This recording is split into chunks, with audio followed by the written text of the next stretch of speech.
কি বলো তো এটা? আশা করি সবাই বুঝতেই পারছো, এটা মাছের পাতুরি, কাতলা মাছের পাতুরি। খুব সাধারণ উপকরণ আর খুব সহজ পদ্ধতিতে আজ এই রেসিপিটা তোমাদের সাথে শেয়ার করে নেব। চলো শুরু করি তবে। কাতলা মাছের পাতুরি বানানোর জন্য এখানে 1 কিলো কাতলা মাছ নিয়ে নিয়েছি কিছুটা কুমড়োর পাতা আর বেশ কিছুটা কাঁচা লঙ্কা। তোমরা কিন্তু এটা লাউ পাতা দিয়েও করতে পারবে।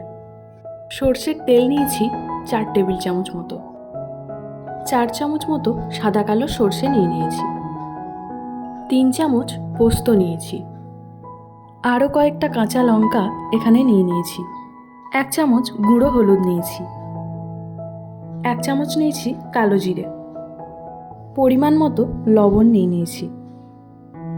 এবার মিক্সিং জারের মধ্যে সর্ষে, পোস্ত আর কয়েকটা কাঁচা লঙ্কা, অল্প একটু লবণ আর সামান্য একটু জল দিয়ে এটার একটা পেস্ট বানিয়ে নেব। এখানে বলে রাখি, ঝাল আর লবণের পরিমাণটা কিন্তু তোমরা বুঝে দিয়ে নেবে।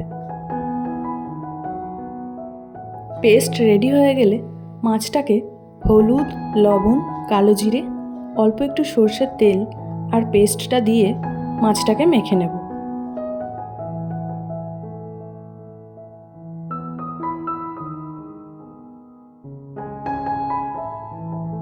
মাছটা কিন্তু আমার ভালো করে মেখে নেওয়া হয়ে গেছে।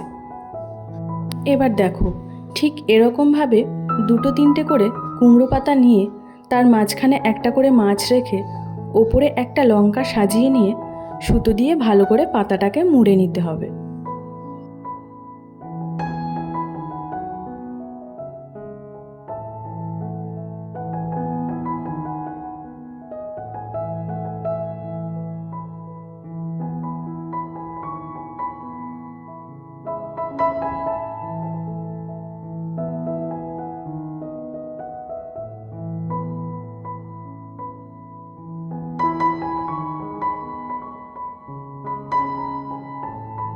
সব মাছগুলো কিন্তু আমার রেডি হয়ে গেছে।